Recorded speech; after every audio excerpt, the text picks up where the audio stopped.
கைகளை உயர்த்தி அன்பு மிரக்கமுள்ள பரலோகத்தின் தகப்பனே, உங்கள் கரங்களை உயர்த்தி உம்மை நோக்கி பார்த்து, நீ சர்வ வல்லவர், எங்களுக்கு உதவி செய்கிற கண்மலையான கர்த்தர். நாங்கள் கைகளை உயர்த்தி ஜெபிக்கிற போதில் அங்கே ஒரு பெரிய அற்புதம் நடக்கிறது. நான் விசுவாசிக்கிறோம். தினந்தோறும் கைகளை உயர்த்தி அந்த ஒரு நிமிடமாக ஜெபிக்கிற பொழுது எங்கள் உடலில் 1000 மாற்றங்களை கர்த்தர் ஏற்படுத்துவார்.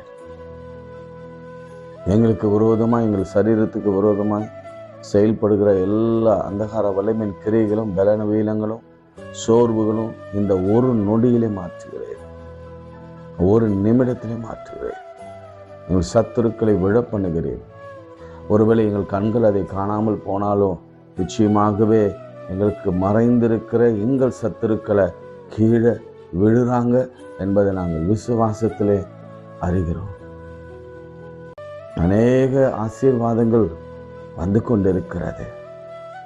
விசேஷமாக ஐசியூவில் இருக்கிற ஐயா டேனியலுக்காக, மருத்துவ சிகிச்சை பெற்று வருகிற ஜான்சன் ஐயாக்காக,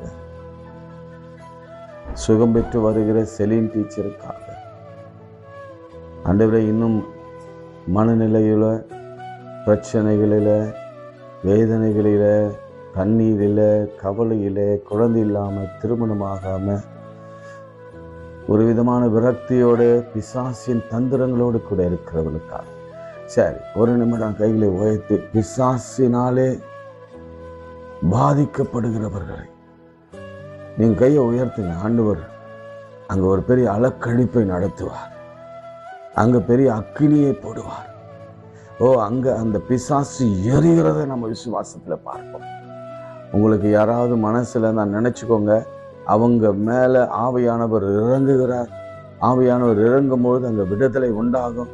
அங்கே இருக்கிற எல்லா அசுத்தாவிகளை சுட்டரிக்கப்பட்டு பாதாளத்தில் போகும். எஸ் லார்ட், சுட்டரிக்கப்பட்டு பாதாளத்தில் போவதாக பொழுதே ஒரு வல்லமை புறப்பட்டு போகட்டும் இயேசுவின் நாமத்தினாலே.